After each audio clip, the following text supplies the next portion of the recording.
Si le oui l'emporte, est-ce qu'il est légitime de penser que le pays ressemblera à cette fameuse France-Afrique? C'est Falaï Wedje qui répond à cette question. C'est l'édito de votre édition.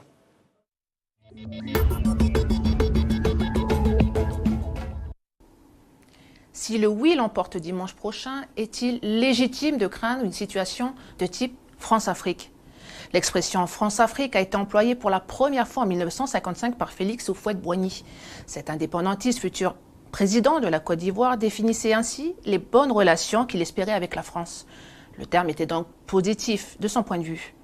Mais par la suite, elle sera utilisée de façon péjorative pour désigner la relation néocoloniale entre la France et ses anciennes colonies africaines.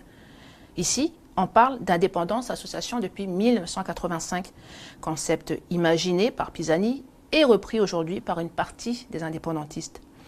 Y a-t-il un risque de dérive vers ce que l'on pourrait appeler une France Kanaki, Nouvelle-Calédonie, à l'image de cette France-Afrique?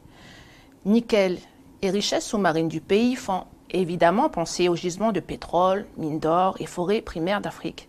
Demain ou après-demain, ces richesses naturelles peuvent financer notre future indépendance. Mais elles peuvent aussi attirer des appétits extérieurs. Il faudra donc de la part de nos élus une éthique et une gouvernance irréprochables. Ce que l'on pourrait craindre également de ce modèle France-Afrique, c'est ce qu'on a appelé coopération de substitution. Pendant des années, la France a alimenté les administrations des pays nouvellement indépendants avec ses propres fonctionnaires. Ce sera sans doute plus difficile de faire ça chez nous. En effet, depuis 30 ans, la France a mis en place un véritable processus de décolonisation à travers ces deux accords.